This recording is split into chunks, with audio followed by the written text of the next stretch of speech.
Bertiesride by Lady Dunboyne. Read in English.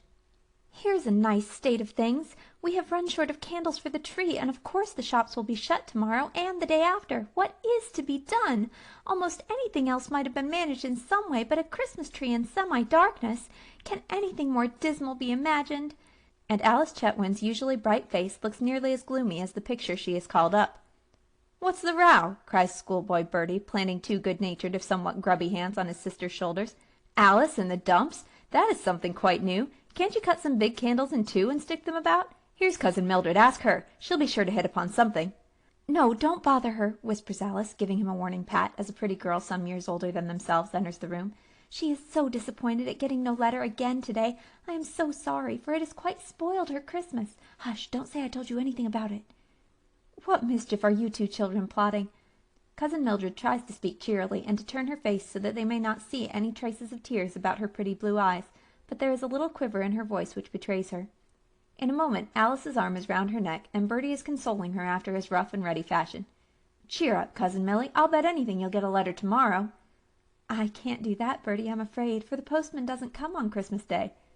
"Doesn't he? What a beastly shame! I declare I'll speak to father." "No, no, your father knows all about it. It's quite right, and I'm so glad the poor old man has one day to spend comfortably with his wife and children. I don't quite know why Cecil hasn't written, but worrying about it won't do any good. Now let us talk about something else. Alice, when can you be spared from the tree? Mother wants all the help she can get for the church dressing." "Is she down at the church now? All right, darling, I'll come in 2 minutes. Isn't it a plague about these candles? The shops are sure to be shut in Appleton the day after Christmas, and the poor children will be so disappointed if we have to put off the tree." "The poor dear school children. Oh, that is a pity. But candles, oh dear, I don't know how we can do without them. Is it quite impossible to send to Appleton today?" "Why, to say the truth, I asked father this morning, and he said there was no one to go. You see, Coachman is away for a holiday, and Sam is as busy as he can be, and there's no one else who can be trusted with a horse, and one cannot ask anybody to trudge 5 miles and back through the snow, though it is not at all deep." "And there is more snow coming, I fear," says Mildred, looking out at the gray, thick, wintry sky. "It is awfully cold. Ah, there is a feeble little ray of sunshine struggling out. Well, I must go back to my occupation of measuring flannel for the old women's petticoats. It is nice and warm for one's fingers, at any rate. And Allie, dear, tell mother I'll join her at the church as soon as ever I can. The keepers have brought us such lovely holly out of the woods. You never saw such wealth of berries. The wreaths will be splendid this year." And Mildred goes away humming a little Christmas carol, and bravely trying to forget the sore anxiety that is pressing on her heart for the far-away soldier lover whose Christmas greeting she had so hoped to receive today. "Isn't she a trump?" cries Bertie, who can see and appreciate the effort his cousin is making. "I know she has half cried her eyes out when she was by herself, but she didn't mean us to find it out. I say, Alice, I'll have another try for that letter of hers, and get your candles too. Grey Plover has been roughed, and he's as sure-footed as a goat. The snow is nothing to hurt now, and I'll trot over to Appleton and be back in no time at all." "Oh, Bertie, don't! Cousin Mildred said there was a snowstorm coming, and you might get lost, like the people in the Swiss mountains." "Or the babes in the wood, eh? You little silly, don't you think I'm man enough to take care of myself?" And Master Bertie, who is 15, and a regular sturdy specimen of a blue-eyed, sunburnt, curly-haired English lad, draws himself up with great dignity, and looks down patronizingly at his little sister. Alice, of course, subsides, vanquished by this appeal, but she cannot help feeling some very uncomfortable qualms of conscience when it appears that she is to be the only person admitted into the young gentleman's confidence. "Don't go bothering poor mother about it. She always gets into such a funk as if no one knew how to take care of themselves. And be sure not to say a word to Cousin Mildred. I want to surprise her by bringing her a letter by the second post. And if father asks where I am, oh, but that will be all right. I shall get back before he comes home from shooting." And Bertie is gone before his sister has time to put into words the remonstrance she has been struggling to frame. "He'll miss his dinner, poor dear," she thinks compassionately, but is consoled by the remembrance of an admirable pastry-cook's shop in Appleton, where the gingerbread is sure to be extra plentiful on Christmas Eve of all days in the year. "A real old-fashioned Christmas, father calls it," thinks Alice as she goes to the window and looks out at the whitened landscape, amongst which the leafless branches of the trees stand out like the limbs of blackened giants. The snow which has been falling at intervals for some days is not deep, but there is a heavy lowering appearance about the sky betokening that the worst is yet to come. The little birds which Alice has been befriending ever since the winter set in come hopping familiarly round the window, and one saucy robin gives a peck to the glass as if to intimate that a fresh supply of crumbs would be acceptable. Alice feels in her pocket for a bit of bread, and finding some fragments, hastily scatters them on the window ledge, promising a better repast by and by. Then she gives a last look at the half-dressed Christmas tree, shakes her head over the insufficient candles, and murmuring that Bertie really is the dearest boy in the world, runs off to aid her mother in decorating the old village church. Meanwhile, Grey Plover is swiftly and resolutely bearing his rider over the half-frozen snow in a manner worthy of his name. He is a handsome, strong-built pony, Squire Chetwynd's gift to his son on his last birthday, and a right goodly pair they make, at least in the fond father's eyes. Perhaps if either Mr. Chetwynd or his steady old coachman had been at home, Master Bertie would not have found it quite so easy to get his steed saddled for that 10 miles ride, with the ground already covered with snow, and the heaviest fall that has been known for many a year visibly impending. There is a keen northeaster blowing, but Appleton lies to the west, so that for the present it only comes on the back of his neck, and Bertie turns up his collar to keep out the flakes which seem scattered about here and there in the air, and trots bravely along, whistling and talking by turns to his pony, and to a wiry little terrier, which is really Cousin Mildred's property, but in common with most other animals is deeply devoted to Bertie. "Steady, lad, steady!" and Bertie checks his steed as they descend a somewhat steep incline, bordered by high hedges, of which the one to the north is half concealed by a bank of snow. "I declare I never thought it could have grown so deep in the time," mutters Bertie to himself. "I hope it won't snow again before tonight, or I shall have some work to get home. What's the time? Just 2. All right, 2 hours more daylight at any rate, more if a fog doesn't come on. Good day, John. Merry Christmas to you," as the village carrier, his cart heavily laden with Christmas boxes and parcels, passes him, leading his old horse carefully up the hill.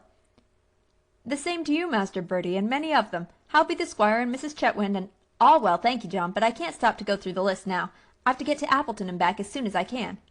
"To Appleton? Laws now, Master Bertie, don't 'ee do nothing of the kind.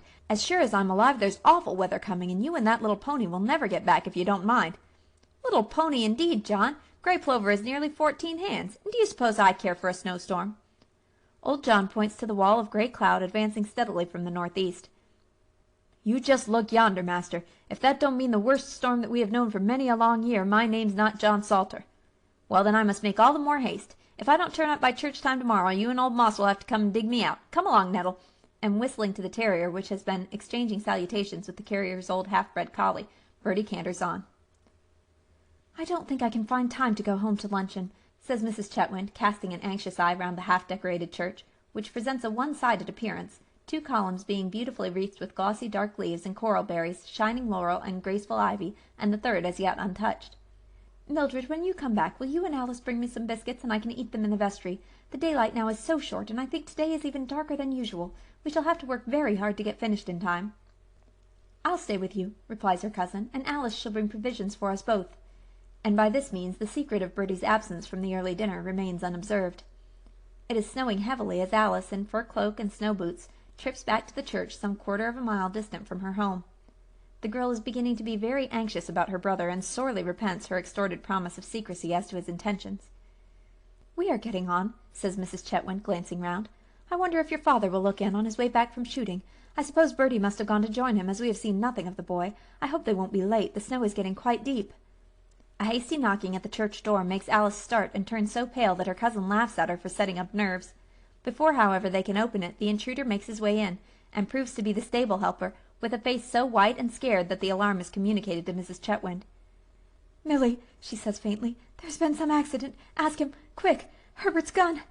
"No, no," says her cousin, bent only on reassuring her. "Speak out, James. Don't you see how you are frightening your mistress?" "If you please, ma'am, Grey Plover has come home alone, and—" "The pony! Master Bertie wasn't riding?" "Yes, ma'am. He started to ride to Appleton about 1:30. "To ride in such weather?" "Yes, ma'am. He would go, and the squire not being at home, I could not hinder him, and now the pony's just galloped into the yard, and—" "Mary, dearest, don't look so frightened," cries Mildred, fearing her cousin is going to faint. "I dare say he got off to walk and warm himself, and the pony broke away. Bertie rides so well he would not be likely to have a fall. But the snow, isn't it quite deep in some places, James?" "Yes, ma'am. 6 or 7 feet, they say, in the drifts, though most part of the road was pretty clear this morning. But it's been snowing heavily these 2 hours and more, and nearly as dark as night, and Grey Plover must have been down some time or other, for when he came in the saddle was all over snow." Mrs. Chetwynd gives a gasp, and for a moment her cousin thinks her senses are going, but with a brave struggle she rallied her powers. "James, you and the gardeners had better go off at once. 2 of you try each road to Appleton, to meet Master Bertie. Alice, dear, run up to the house and fill father's flask with cordial, and see that they take it, and a blanket, and tell someone to go and meet your father. He will know best what to do. I must go myself to look for my boy. God help me, what shall I do if he has come to harm?" "You cannot walk, darling," and Mildred tenderly leads her to one of the open seats and strokes her hands in loving but vain efforts at encouragement. "Don't imagine anything bad till it comes. Bertie is sure to have taken some of the dogs with them, and they would have come home to tell us if anything were wrong." "There was only little Nettle at home," Mrs. Chetwynd answers with a sigh. "Jerry and Nell are out shooting with Herbert, and the new dog is no use. Oh, Milly, my bright, bonny boy, where can he be? See how dreadfully dark it has grown, and the cold! Think if he should be lying helpless in the snow!" About the same time on this December afternoon a young man is getting out of the one-horse omnibus which the George Hotel, a small third-rate inn, albeit the best in Appleton, usually sends down to meet the afternoon train from London. He is a tall, soldierly-looking person with bright, dark eyes and a brisk, imperative manner which ensures a certain amount of attention even from the surly landlord. But when, instead of demanding luncheon or any creature comforts for himself, the traveller orders a dog-cart or any sort of trap with a good horse, to take him to Mr. Chetwynd's house, 5 miles distant, the host demurs. "Impossible! The omnibus horse is the only one roughed, and he has been out twice to-day already. Besides, there is likely to be a heavy fall of snow before night. Even if a horse and trap could get to Edenhurst, there would be no possibility of getting back before nightfall. Mine host is very sorry to disoblige the gentleman, but it is quite out of the question." The young man, who is evidently not used to stolid opposition, begins to chafe, and his dark eyes give an angry flash. However, he forces himself to speak quietly and persuasively, and even descends to bribery in his anxiety to spend his Christmas at Edenhurst. Still the landlord remains obdurate, the fact that he has a big commercial dinner impending at 5 o'clock making him the less inclined to spare any of his men. "Well, hang it all!" cries the young man impatiently. "Then I declare I'll get there on my own legs. I can carry my bag," swinging it stoutly over his shoulder as he speaks, "and you must find some means of sending the other things over tomorrow morning at latest. It would be too tantalizing," he adds to himself, "after coming 2,000 miles to see the little woman, if we could not spend our Christmas Eve together after all." And turning a deaf ear to the landlord's remonstrances and prophecies of evil, he sets forth briskly on the road, well known to him although untrodden for 2 long years.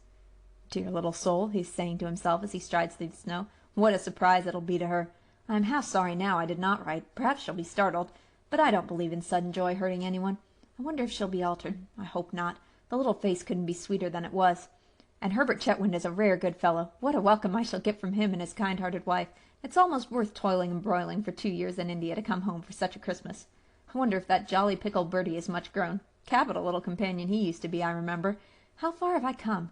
Oh, just past the 2nd milestone. The snow is getting plaguey deep, and I can hardly see 10 yards ahead. Can't say it is pleasant traveling. How I shall appreciate the splendid fire in the big hall fireplace at Edenhurst. They will be burning the Yule log for Christmas. How I shall enjoy taking up all the old home customs once more. I wonder if the waits go round now. What a brute I used to feel, lying snug in bed and listening to the poor little shivering mortals singing outside in the frosty morning air, almost before it was light. But I believe Herbert's wife and Milly always took care that they had a warm breakfast and a toast at the kitchen fire afterwards. But, hullo, I say, what little dog are you, out alone in the snow in this lonely part of the road? Lost your master, have you, poor little beggar? Never mind, you had better follow me home to Edenhurst for tonight. They wouldn't refuse a welcome even to a stray dog on Christmas Eve. I say, you are very pressing in your attentions, my friend. I'm afraid you are on a wrong track, sniffing and prancing around me. I'm not your master, nor have I the honor of that gentleman's acquaintance, unless— By Jove! If it isn't little Nettle, the dog I gave Mildred when I went to India. What can she be doing out here alone? And what does she want me to do, I wonder? As the terrier, delighted at the sudden recognition, dances round him more energetically than ever, catches his hand and the skirts of his coat gently in her teeth, then runs on a little way ahead, looking back to see if he is following. "Lead on, I'll follow thee. That seems to be what you want me to say, eh, little Nettle? All right there." And the traveller's 2 long legs contrive to make quite as rapid progress along the road as the terrier's 4 short ones, especially as the poor little animal occasionally lights on a snowy heap softer and deeper than the rest, and is nearly lost to sight altogether for some seconds. Presently, however, in spite of all obstacles, she scurries on ahead, and stops short with a joyful, self-satisfied bark, in front of a dark object which is half sitting, half lying in a bed of partly melted snow under the hedge, an object which upon closer inspection proves to be a slight, curly-headed boy, clad in heather-colored jacket and knickerbockers. His cap has fallen off, and his eyes are nearly closed as he leans back on his cold couch, with an expression of half-conscious suffering on his young face. "Come, this won't do!" exclaims the traveller in a tone of no small surprise and concern. "I say, young sir, have you forgotten that this is December, and not exactly the season for enjoying life in gypsy fashion?" The boy's eyes open dreamily and scan the keen brown mustached face which is bending over him, but he neither moves nor makes any response. The traveller lays a hand on his shoulder and speaks again, somewhat more peremptorily. "I say, young one, get up, do you hear? Do you want to get frozen to death?" If there is some roughness in the tone, there is none in the manner and gesture with which, dropping on one knee in the snow, the traveler proceeds to chafe the cold, nerveless hand, which in answer to this appeal the boy slowly tries to lift. He points to his left foot, which is stretched out in an uncomfortable, twisted attitude, and his new friend is not long in discovering that a sprained ankle is the cause of the mischief. A serviceable many-bladed knife is quickly produced, and the boot dexterously slid open, to the instant relief of the injured limb, which is much swollen. The boy gives a gasp of satisfaction and murmurs, "Thank you," as he makes a still unsuccessful effort to scramble to his feet. "Take care, let me give you a hand." "Poor little chap," as the patient collapses again. "Here, have a pull at this," taking a restorative from a medicine case in an inner pocket. "That's right, you'll be able to tell me about it presently. Nettle, little lass, it's a pity you can't speak, isn't it?" "How do you know the dog's name?" the boy inquires, now almost roused into curiosity. "How do I know it? Why, because she belonged to me for 6 months before I went to India, and then I gave her to the lady who I hope is to be my wife now I've come back." "What? Are you Cecil Gordon?" "The same, at your service. Cousin Sis, as your little sister used to call me, if, as I suppose, you are my old playfellow Bertie. 2 years have made a difference in your size, my lad, and this snow gave your face a blue sort of look which prevented my knowing you at first. And now tell me, what pranks have you been playing to get into such a plight?" "I rode Grey Plover to Appleton this afternoon to get some things the girls wanted, and the snowstorm came on heavily, and it got horribly dark, as you see, and somehow we stumbled into a snowdrift. I'd marked the bad places as I came and thought I could keep clear of them, but the darkness misled me and the snow got into my eyes. We rolled over together, and my foot caught in the stirrup and came out with an awful wrench, but it's ever so much better since you cut the boot open." "And then I suppose the pony made off?" "Yes, I believe so. I felt awfully sick when I got up, but I managed to crawl out of the drift, for I'd just sense enough left to mind being smothered. I don't suppose I could have lain here very long when you came, or I should have been frozen." "Well, the great thing will be to get you home as soon as may be, but the snow is getting so deep that it won't be very pleasant traveling. Can you bear to put that foot to the ground? No? Then don't try. My legs must do duty for 2. "Oh, I'm too heavy. You'll never be able to carry me, especially through the snow." "Nonsense. If you begin making difficulties, I shall have to treat you as one of our fellows, so the story goes, did the wounded sergeant in Zululand." "Oh, what was that?" "Why, the enemy was close upon them, and B, that was the officer, was bent upon rescuing the sergeant of his troops who was wounded and helpless and whose own horse had been killed. So he told him to get up behind on his horse, and the sergeant refused and told B to save himself and leave him to perish, and B answered in peremptory fashion, 'If you don't obey orders at once, I shall punch your head.'" "Don't punch mine today," says Bertie with a rather feeble laugh. "It feels so queer and top-heavy. I'll give you leave to try as soon as I'm all right again." "All right. But now about this getting home. Here, you take the bag and I'll carry you. Will you ride in ordinary pick-a-back fashion, or, as I've seen soldiers do at what they've called chummy races, lengthwise across their bearers' shoulders?" Bertie prefers the former method, and with some little difficulty is hoisted into the required position.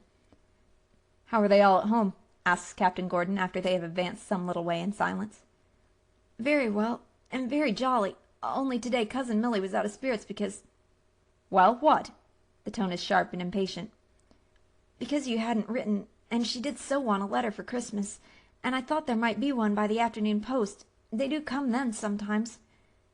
"And that was the reason for your taking that crazy ride through the snow? My dear little fellow," and the brisk voice is very kind and gentle now, "I am sorry to have been the cause of all this trouble."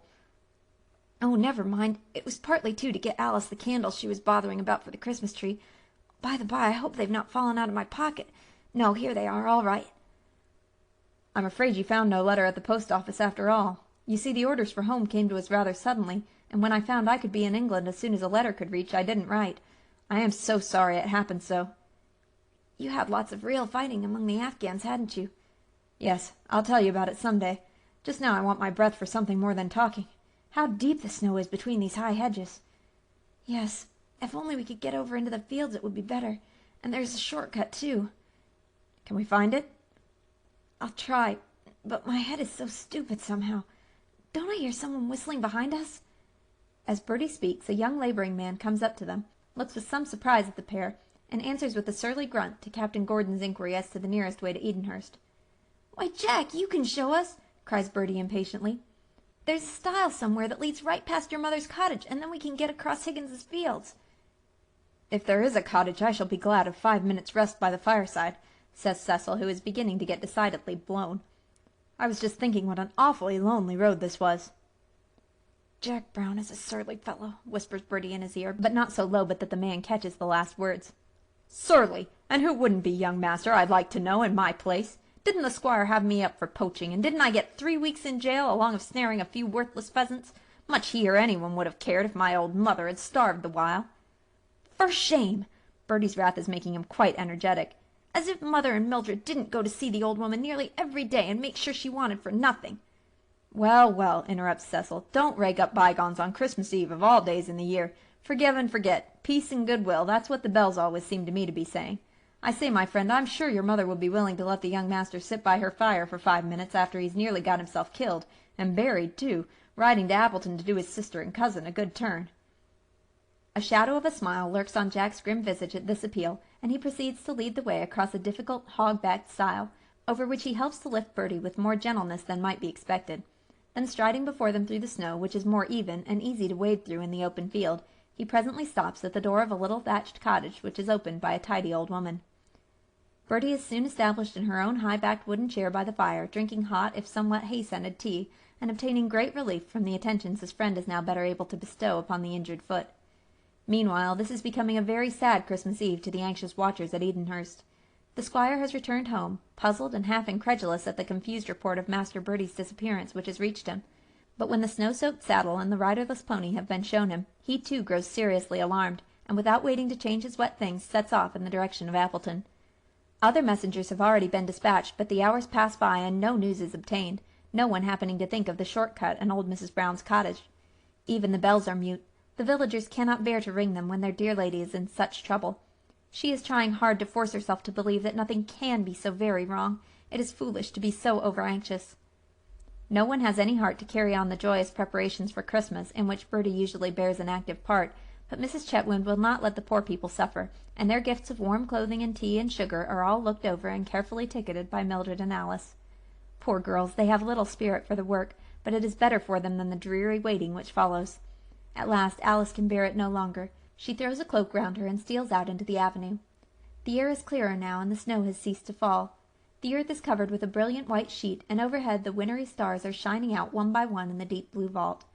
The girl begins to feel more hopeful, as the still frosty air cools her hot cheek, and the stars look down upon her with their silent greeting of peace. Glad tidings of great joy! The Christmas message of nearly 19 centuries ago. Surely it cannot be that a heart-breaking grief is to come on them on this of all nights in the year. A prayer is in her heart, on her lips, and even in that moment, as if in answer, there burst forth the most joyous of all sounds to Alice's ear, their own village bells ringing in a merry Christmas peal. It had been understood that this was to be the signal of Bertie's being found and safe. Louder and louder it comes, and eager congratulations are exchanged by the anxious watchers. Mrs. Chetwynd wants to fly to meet her boy, but is gently restrained by Mildred, who reminds her that his father must be with him. Nor is it long before a happy group are seen approaching.